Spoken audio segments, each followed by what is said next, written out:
I'm probably one of the biggest DC fanboys there is. I'm not gonna lie, I'm easily satisfied as well. But when it comes to comics, let's kind of be real here. We've seen DC reboot itself more times than we can count. But this time, I think the absolute universe is different.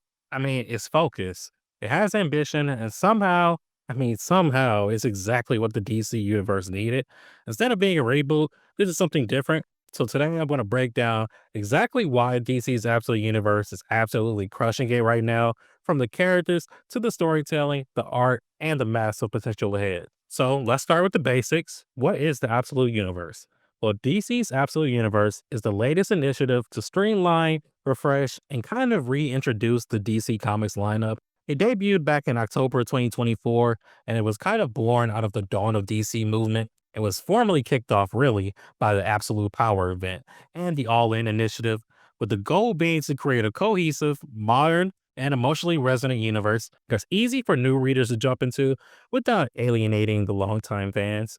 So, kind of think of it as DC's version of the Ultimate Universe from Marvel, but with that classic DC tone that we all love, while keeping the mythic, heroic, and philosophical approaches DC has always been known for. We still have big emotions with bigger stakes this time because this isn't just a reset, it's a whole new universe where pretty much anything can happen. The Ultimate Universe doesn't erase the past though. Instead, it embraces the legacy. It actually honors history while telling these bold new stories that it's working on by giving us something similar to an Elseworlds like DC universe that is different enough to warrant a change, but also carries on everything we actually love about these characters in the first place. And with that, let's kick it all off because it's only right that we start off with the Man of Steel himself, Superman. So, this Superman lives in a universe that was created by Darkseid. So, the people of Earth need hope more than ever. I mean, we actually get to see more of the planet Krypton as well than we ever have before because Kal-El actually lives on the planet until he becomes a small child. So, he has pretty distinctive memories of growing up with his parents and attending school on Krypton. But don't get confused because this version of Earth may be more violent and ruthless, but Superman as a character remains the same. Only this time, he has a little bit more help since his suit is actually kind of like his Fortress of Solitude. It was actually an AI companion by the name of Soul that was designed by his mother to provide him with knowledge while also storing enough solar energy to strengthen Superman's natural abilities.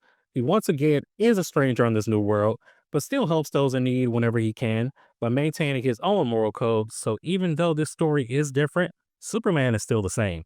Meanwhile, over in Gotham, something fascinating is happening. I mean, the Absolute Universe doesn't just reboot Batman, it reboots pretty much the entire Bat family, but not how you might think. Because Batman doesn't have Nightwing or Robin, he actually has his friends on his side to help train him for his cause in this new Ultimate Universe. And these friends are actually alternate versions of some of the most dangerous villains Batman has faced, like Killer Croc, Riddler, and Two Face. And instead of being enemies, these are all childhood friends that he grew up with. The origin of Batman even changes because he's not a billionaire playboy who lost both of his parents. Instead, he's an average kid growing up in the poor side of Gotham, and he's actually from Crime Alley. And his father dies on his birthday while taking Bruce to the zoo for a school trip. And while Bruce was trapped in the dark at the zoo, the only thing of comfort was the Bat exhibit. And this is where he made his vow as Batman.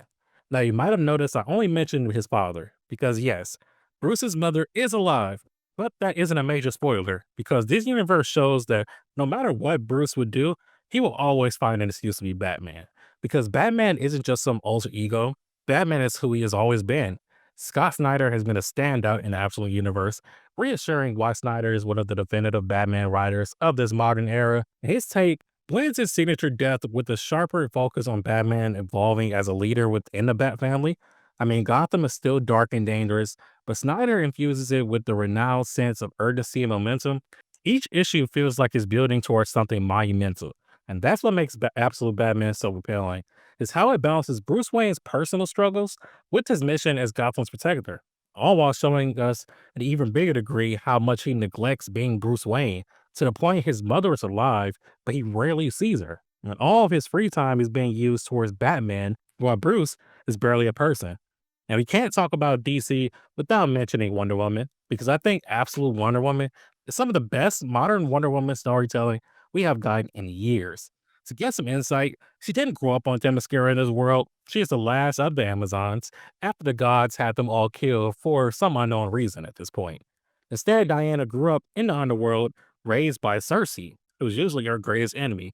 And even though her environment and story are vastly different, this version of Diana feels more like Wonder Woman than modern comics have done in a really long time. Because we see Diana's compassion for humanity, but also her ferociousness blended perfectly well. She is still cautious about the outside world, but not naive, as she vows to protect the world above and figure out the truth about why the gods have banished her for all these years. I mean, Absolute Wonder Woman shows the perfect way to reinvent a character without butchering everything that character is supposed to be. And one of the biggest wins of the Absolute Universe so far is his ability to embrace hope and legacy. For years, comics have chased this dark and gritty trend. Now, sure, that tone definitely works for some stories, and to be fair, those elements actually exist in these stories as well, but just not how you might think. I mean, the world is dark, but these heroes are actual beacons of hope. I mean, DC was built on myth, on idealism, and on the belief that people can rise above their worst instincts. The Absolute Universe brings that feeling back in a perfect way because heroes are allowed to be heroes again. They're not constantly questioning whether they should exist and what they're doing is right or wrong.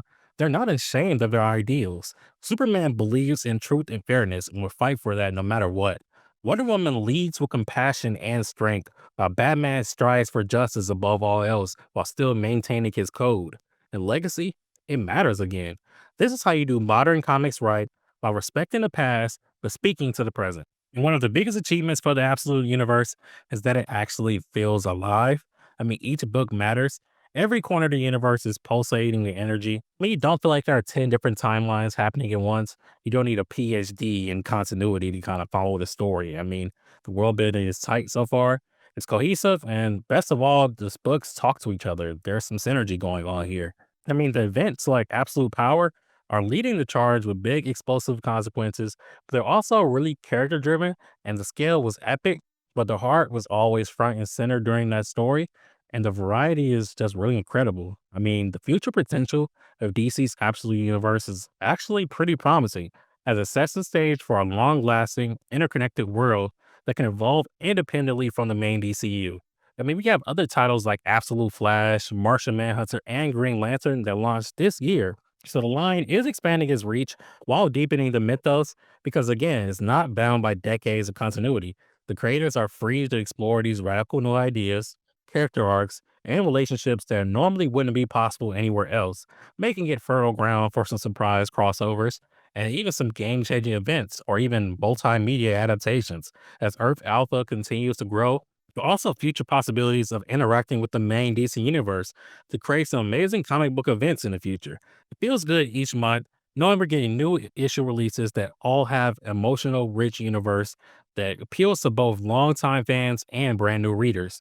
I mean, it's not just a creative detour, it's a bold blueprint kind of for the future of DC storytelling that I'm fully behind. I mean, this is what the Marvel Cinematic Universe used to feel like in its prime, and DC has somehow captured that feeling on the page. Let's talk again about the All In initiative. It wasn't just a publishing strategy, it was pretty much a creative renaissance.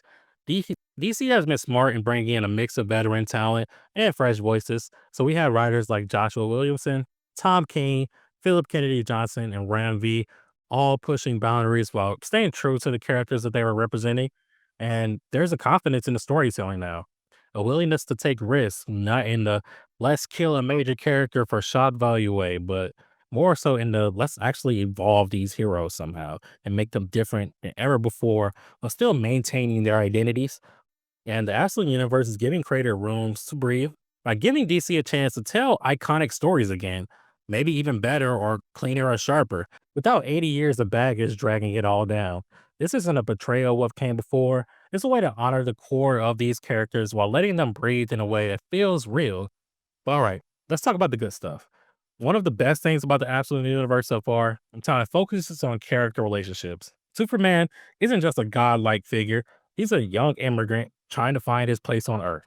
Batman isn't some untouchable myth, he's a brilliant but haunted man who's just starting his crusade. And Wonder Woman is truly an outsider again, and still wants to explore humanity with fresh eyes. And Flash is just a troubled kid who wants to prove himself to his father. I mean, these heroes feel like people, and that's what makes their victories and their struggles hit so much harder. It's not just the old favorites getting love. We're seeing new takes on lesser known heroes and villains, and even brand new characters stepping into the spotlight. DC is building a next generation of legends alongside the old guard. And I don't just mean with the absolute universe. Even the main timeline is starting to change as well, and I'm all here for it because this opens the door for completely fresh storytelling with no expectations of old fan debates weighing it down. I mean, imagine discovering new heroes in the DC universe in today's time, the same way fans did back in the 40s and 50s. We have that level of excitement again. And here's the secret sauce: the absolute universe feels different because, well, it is different. The stakes are real, the world feels grounded but still fantastical. Actions do have consequences, but the heroes also grow, change, and stumble. I mean, this isn't just another crisis event or multiverses crossover. It's storytelling built from the ground up with heart and vision. And I'm happy to see that the creative teams are absolutely bringing their A game. You can feel the passion on every page. So far, we're about 7 months into the Absolute Universe, and you can tell this isn't just a side project. This is the future of DC Comics. It's about building a universe that could stand alongside the Bay continuity for the next 10, 20, maybe even 50 years. We're bringing in some new fans while still giving longtime readers something to get excited about. And if DC sticks to landing here, we're looking at a new golden age we can all become a part of. Now, I know I mainly spoke about the big three, but that's mainly because I wanted to make this video refraining from spoilers as much as possible.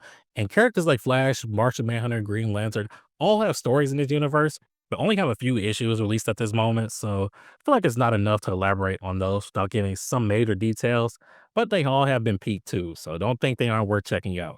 Because honestly, out of all these stories, if I had to pick my favorite so far, it had to be between Absolute Wonder Woman and Flash. Everything about Flash has been amazing. And same can be said for Diana's story as the last Amazon. She's discovering herself in this universe, and it has been done to perfection. She even has some new tricks up her sleeve that I think give her the edge as probably the strongest hero in this universe, but only time will tell. Because the thing is, it's not all about flashy reboots or new costumes. It's about reclaiming what made DC great in the first place: the heart, heroism, and the hope, and the belief that even in a broken world, people can still choose to be better. The Absolute Universe is delivering that consistently, beautifully, and with purpose. And if you've been away for comics for a while, this is the perfect time to jump back in. And if you've been burned out by the past few reboots or you're just not sure where to start, give this one a shot. Because this time, it feels like DC finally got it right. And they keep this up, the Absolute Universe might just become the definitive version of the DC Universe for a whole new generation. Now, before you go, don't forget to like, subscribe, and let me know in the comments. What's been your favorite part of the DC Absolute Universe so far? And what do you look forward to the most? Until next time, it's Keith, and thanks for watching.